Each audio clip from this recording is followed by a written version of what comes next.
শীতও শুরু হলো, বিয়ে শাদিও শুরু হলো। হ্যালো এভরিওয়ান, আসসালামু আলাইকুম, welcome back to my new blog. আশা করি সবাই ভালো আছেন, সুস্থ আছেন। আমি আল্লাহর রহমতে ভালো আছি। আমাদের বাড়ির পাশে একটা পার্ক আছে। পার্কের মালিকের মেয়ের আজকে গায়ে হলুদ, মানে আজাদ ভাইয়ের মেয়ের গায়ে হলুদে আমরা সবাই পরিবারের সবাই মিলে আমরা অনুষ্ঠানে চলে যাই। এই লাইটিং গুলো রাত্রিবেলা খুবই সুন্দর লাগে দেখতে। সামনে এসে দেখি পুকুর পাড়ের এই গাটলাটাকে এত সুন্দর করে সাজিয়েছে। খাওয়া দাওয়া এইদিকে শুরু হয়েছে, তাই খাওয়া দাওয়া করতে চলে গিয়েছিলাম। এত মজা হয়েছিল, বিরিয়ানিটা রাইসের থেকে ছিল মাংসই বেশি। খেতে খুবই মজা হয়েছে, সবাই অনেক প্রশংসা করেছে খেয়ে। আমি, আমার শাশুড়ি, আমার বড় যা সবাই মিলে একসাথে বসেছিলাম। আর ওইদিকে আমার ছেলে না খেয়ে পেপসি নিয়ে বসে আছে, সে পেপসি খাবে। তাকে আর কিছু খাওয়াতে পারিনি, আর সে কিছু খায়ও নাই। এইদিকে আমার ছেলে আমার পেপসি তার বাবার পেপসি নিয়ে দেখাচ্ছে, আর ওইদিকে হচ্ছে বরকনে ফটোশুট করছে, ভিডিও করছে। মাশাআল্লাহ, তাদের দুজনকে খুবই সুন্দর লাগছিল।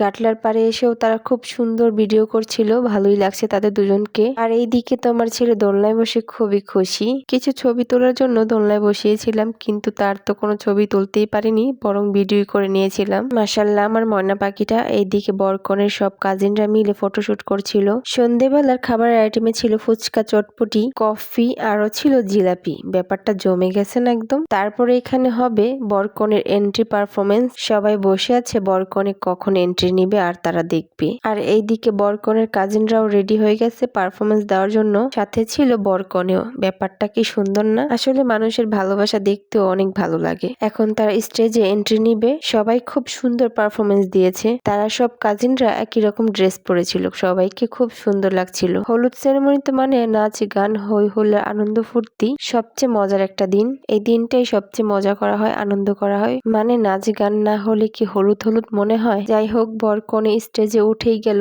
অনেক তো নাচানাচি দেখা হলো, এখন একটু খাবার পালা। প্রথমেই দুই যা মিলে কফি খেতে চলে গিয়েছিলাম। এই কনকনে শীতের মধ্যে কফি না হলে কি চলে? অনেক শীত ছিল সেদিন, আর ছিল অনেক বাতাস। ফুচকা খাওয়ার জন্য মেয়েরা সিরিয়াল ধরা শুরু করে দিয়েছে। ফুচকা তো মেয়েদের ভালোবাসা। সাথে ছিল গরম গরম জিলাপি। এইদিকে জিলাপিও বাজা শুরু করে দিয়েছে। এই কনকনে শীতে গরম গরম জিলাপি খেতে খুবই মজা। দুই যা মিলে কফিটা নিয়ে স্টেজের ওইখানে খাচ্ছিলাম। আরো ছিল গরম গরম দোয়া ওঠা চিতই পিঠা। চিতই পিঠাটা আমাদের খাওয়া হয়নি। তারপর আমরা গরম গরম জিলাপি নিয়ে চলে আসি। জিলাপি গুলা খেতে এত মজার ছিল। জিলাপি খেতে খেতে এদিকে নাচও শুরু হয়ে গেল। বড় কনেবধূর জন্য একটা নাচ পারফরমেন্স দেয়। নাচটা ছিল খুবই সিম্পলের মধ্যে গর্জিয়াস। কনকনে শীতের মধ্যে ভালোই লাগছিল বসে বসে দেখতে। তারপর ছিল ছেলেদের পারফরমেন্স। খুব সুন্দর হয়েছে তাদের নাচটা। ছেলেদের পরে মেয়েদেরও নাচ শুরু হয়ে যায়। মানে সব মিলিয়ে না খুব সুন্দর ছিল। ফুচকা কিন্তু খেয়ে তারপর আমি বাসায় যাব। ফুচকা না খেলে কিন্তু হবে না ভাই। ফুচকা খাওয়ার সময় আমার আর ভিডিও করা হয়নি। শীতটা ছিল খুবই প্রচুর, সাথে ছিল অনেক বাতাস, তাই আর বেশিক্ষণ থাকতেও পারবো না, চলে যাব একটু পরেই। তারপর ছিল মা, মেয়ের, ফুপ্পিদের সবাই মিলে একটা পারফরমেন্স। মানে এই গায়ে হলুদটা জমে গেছে একদম নাচ পারফরমেন্স দিয়ে। অনেক নাচ পারফরমেন্স হয়েছে। প্রচুর বাতাস আর ঠান্ডা ছিল, থাকাই যাচ্ছিল না, তাই তাড়াতাড়ি করে বাসার দিকে চলে যাচ্ছিলাম। আর যাওয়ার পথে এই লাইটিং গুলো আমার অনেক ভালো লাগতেছিল। সবাই ভালো থাকবেন, সুস্থ থাকবেন। আজকের ব্লগটা এই পর্যন্ত। দেখা হবে নেক্সট কোনো ব্লগে।